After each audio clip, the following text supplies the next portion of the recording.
Today is exactly 29 years since South Africans voted for a democratic government for the very first time back in 1994. And that marked the, of course, end of decades of apartheid rule that discriminated against black people within the country. But we have something to celebrate, considering rolling blackouts, high crime and high unemployment are the order of the day. Political analyst Dr Sam Koma joins us to talk about this and other related issues this morning. Dr. Koma, thank you so much for your time, especially today, given that we are, of course, commemorating 29 years of democracy in our country. With that being said, Doc, is there much to celebrate? I mean, what do you make of the stride so far or the journey walked so far by South Africans? Yes, thanks, Dumi. Happy Freedom Day to you. Yes, if you look at Dr. Koma, if you can hear me, apologies for interjecting there. If you can, please just to switch on your camera for us.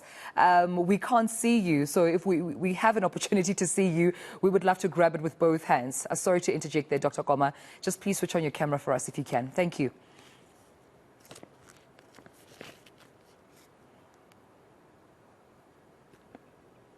You may proceed, Dr. Koma. Oh, yes.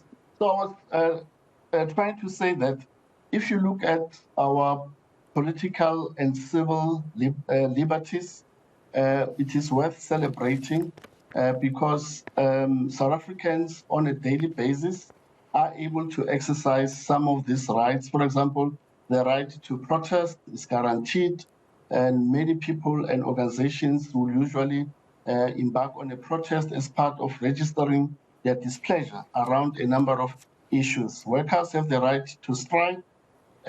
Anyone can form a political party and participate in the activities of a political party. Every accused person or everyone who's accused also has the right to a fair trial. We have media freedom.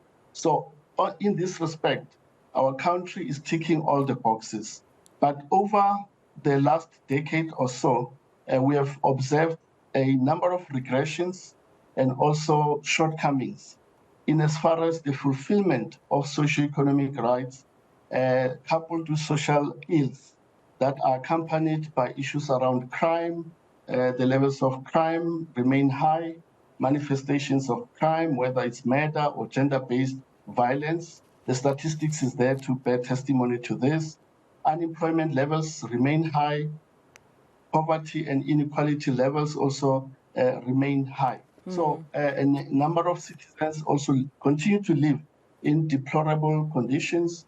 Lack of access to housing remains a challenge. And that is the reason today the Abahlali baseMjondolo, they are embarking on a protest to say we are here to register the plight of the homeless and citizens who lack access to adequate housing. So these are some of the challenges that are supposed to be tackled by the state in various levels. Dr. Koma, I mean, the ANC once promised South Africans a better life for all.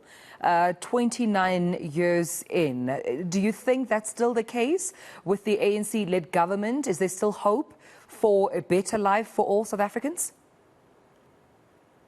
Yes, as I said to me, we've observed regressions over the last decade that it's a clear demonstration that the state is failing to fulfill the hope of majority of South Africans who continue to be economically marginalized, excluded and disadvantaged, and also continue to face a number of socioeconomic challenges in many respects. So we need a fully competent state that is fit for purpose and is able to tackle these myriad socioeconomic conditions facing South Africans. We need a state that will be able to restore the rule of law, a state that can fully guarantee the safety and protection of ordinary South Africans, and also drive a clear economic transformation agenda that is meant to cater for the interest of the economically marginalized. All right, we'll leave it then. I appreciate you speaking to me about this.